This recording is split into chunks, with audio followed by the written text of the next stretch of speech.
السلام علیکم ورحمۃ اللہ وبرکاتہ۔ الحمد للہ رب العالمین والعاقبۃ للمتقین والصلاة والسلام علی سید الانبیاء والمرسلین وعلی آلہ الطیبین الطاہرین وعلی آلہ واصحابہ اجمعین، اما بعد فاعوذ باللہ من الشیطان الرجیم، بسم اللہ الرحمن الرحیم۔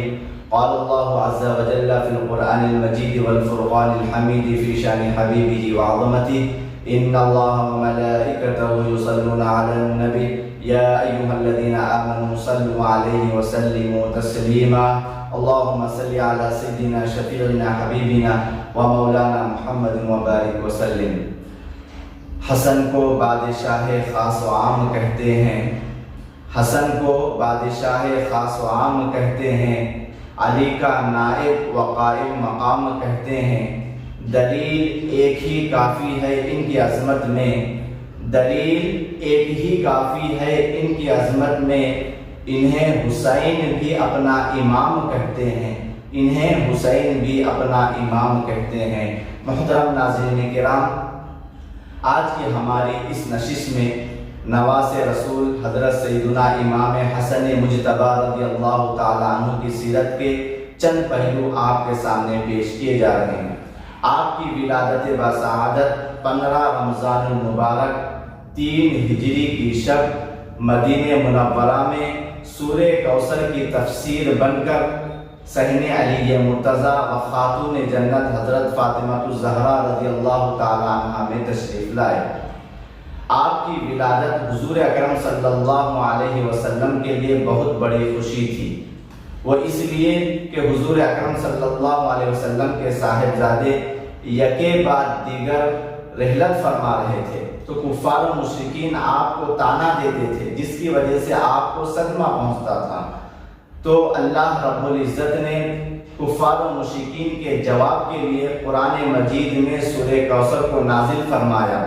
اور آپ کو یہ خوشخبری دی گئی کہ اللہ رب العزت نے آپ کو کثرت اولاد عطا فرمائی اور مقطوع نسل آپ نہیں بلکہ آپ کا دشمن ہوگا۔ الغرض جب حضرت امام حسن مجتبی رضی اللہ تعالیٰ عنہ کی ولادت بسعادت ہوئی تو حضرت علی نے اپنے ہاتھوں میں لے کر حضور اکرم صلی اللہ علیہ وسلم کو عطا فرمایا۔ تو حضور اکرم صلی اللہ علیہ وسلم نے اس بچے کو اپنے آغوش میں لیا، لینے کے بعد حضور اکرم صلی اللہ علیہ وسلم سیدھے کان میں اذان دی اور بائیں کان میں اقامت دی۔ اس کے بعد حضور اکرم صلی اللہ علیہ وسلم اپنی زبان مبارک کو اس بچے کے منہ میں رکھ دیا، تو اس بچے نے نبی کریم صلی اللہ علیہ وسلم کی زبان مبارک کو چوسا۔ پھر اس کے بعد حضور اکرم صلی اللہ علیہ وسلم نے دعا فرمائی اس بچے کے لیے۔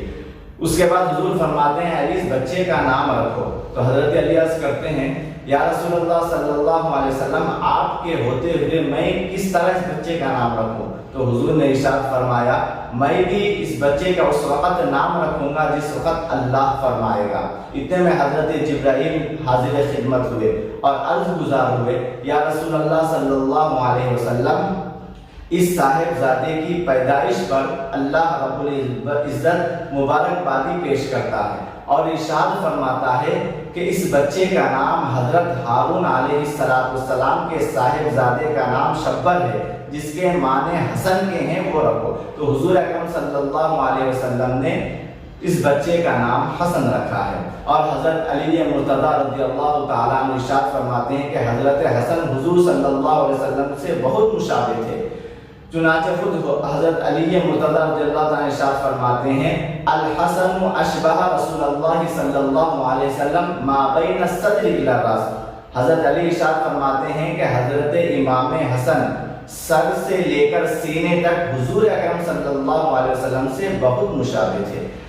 حضرت امام حسن مجتبی رضی اللہ تعالیٰ عنہ کے احادیث مبارکہ میں بہت سے فضائل اور عظمتیں آپ کی بیان کی گئی ہے۔ چنانچہ بخاری شریف کی حدیث پاک ہے، حضرت برا بن عازب رضی اللہ تعالیٰ عنہ فرماتے ہیں کہ میں نے حضور اکرم صلی اللہ علیہ وسلم کو دیکھا کہ حضور اکرم صلی اللہ علیہ وسلم امام حسن رضی اللہ تعالیٰ عنہ کو اپنے کندھے پر بٹھائے ہوئے اور یہ دعا فرما رہے ہیں، اللہم انی احبہ فاحبہ، اے اللہ میں اس سے محبت کرتا ہوں، تو بھی اس سے محبت فرما۔ تو اس حدیث پاک سے یہ بات واضح ہو رہی ہے کہ حضور اکرم صلی اللہ علیہ وسلم کس طرح امام حسن مجتبی رضی اللہ تعالیٰ عنہ سے بے پناہ محبت فرمایا کرتے تھے۔ اس کے بعد ایک اور بخاری اور مسلم کی حدیث پاک ہے، حضرت ابو ہریرہ رضی اللہ تعالیٰ عنہ فرماتے ہیں کہ ایک دن میں حضور اکرم صلی اللہ علیہ وسلم کے ساتھ باہر نکلا تو حضور اکرم صلی اللہ علیہ وسلم حضرت فاطمہ الزہرا رضی اللہ تعالیٰ عنہ کے گھر تشریف لے گئے اور ارشاد فرمایا کہ بچہ یہاں ہے۔ تو جیسا ہی حضور اکرم صلی اللہ علیہ وسلم کی آواز امام حسن رضی اللہ تعالیٰ عنہ کے کانوں میں پڑتی ہے، دوڑتے ہوئے آتے ہیں اور حضور اکرم صلی اللہ علیہ وسلم سے لپٹ جاتے ہیں۔ لپٹنے کے بعد حضور صلی اللہ علیہ وسلم ارشاد فرماتے ہیں، اے اللہ میں اس سے محبت کرتا ہوں، تو بھی اس سے محبت فرما اور اس سے بھی محبت فرما جو اس بچے سے محبت فرماتے ہیں۔ تو اس طرح حضور اکرم صلی اللہ علیہ وسلم دعا فرما رہے ہیں کہ اللہ میں اس سے محبت فرماتا ہوں، تو بھی اس سے محبت فرما اور اس سے بھی محبت فرمانا جو امام حسن سے محبت فرماتے ہیں۔ الغرض اسی طرح اور دیگر احادیث مبارکہ میں امام حسن مجتبی رضی اللہ تعالیٰ عنہ کے بے شمار فضائل اور عظمتیں آپ کی بیان کی گئی ہے، اور آپ کی زندگی کے ہر پہلو کو دیکھیے، آپ کا ہر پہلو بے مثال نظر آتا ہے۔ سخاوت میں دیکھیے آپ بے مثال، عبادت میں دیکھیے آپ بے مثال، زہد و تقویٰ میں دیکھیے آپ بے مثال، آپ کی زندگی کا ہر لمحہ بے مثال ہمیں نظر آتا ہے۔ سخاوت کی بات جب آتی ہے تو حاکم کی روایت ہے کہ حضرت امام حسن مجتبی رضی اللہ تعالیٰ عنہ جب آپ کی سخاوت کی بات آتی ہے تو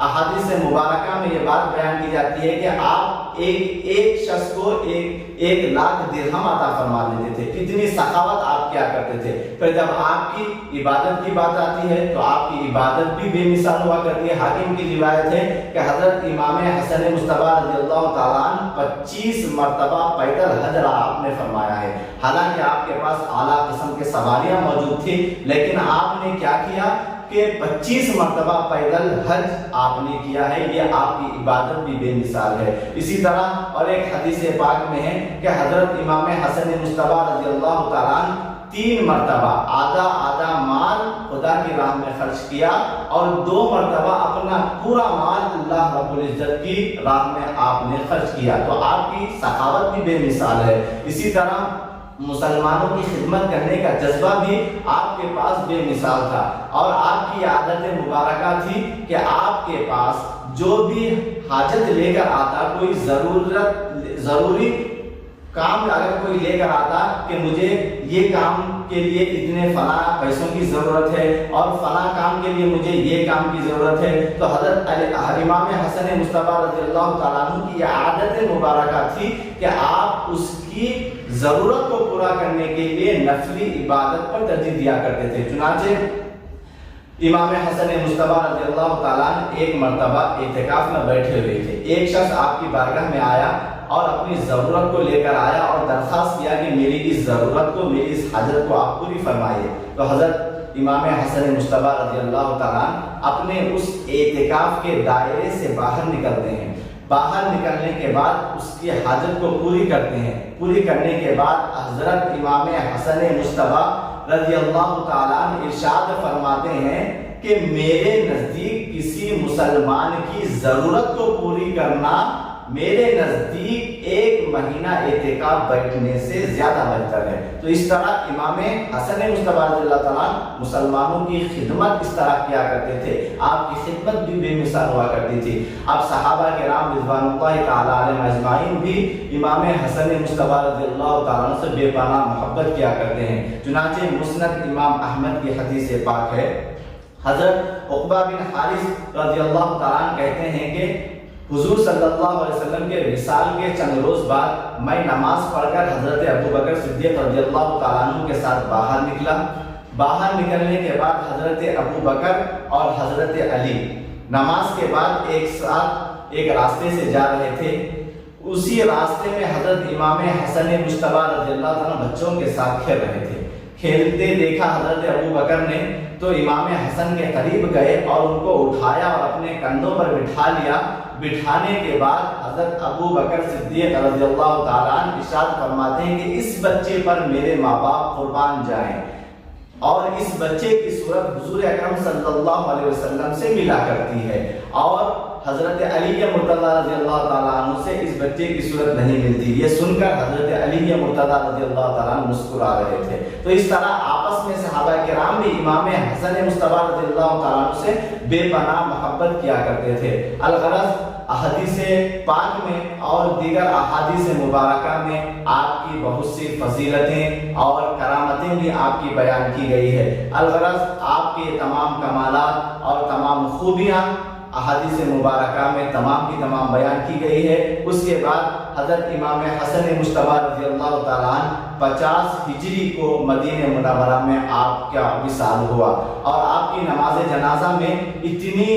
اتنے لوگ آئے ہوئے تھے، اتنی کثرت تھی آپ کے نماز جنازہ میں کہ بیان کیا جاتا ہے کہ اگر اوپر سے سوئی بھی ڈالی جائے تو وہ زمین پر نہیں گرتی بلکہ لوگوں کے سروں پر ہی رہا کرتی تھی۔ اس طرح اتنا ازدحام آپ کی نماز جنازہ میں لوگوں نے شرکت کی تھی۔ تو آپ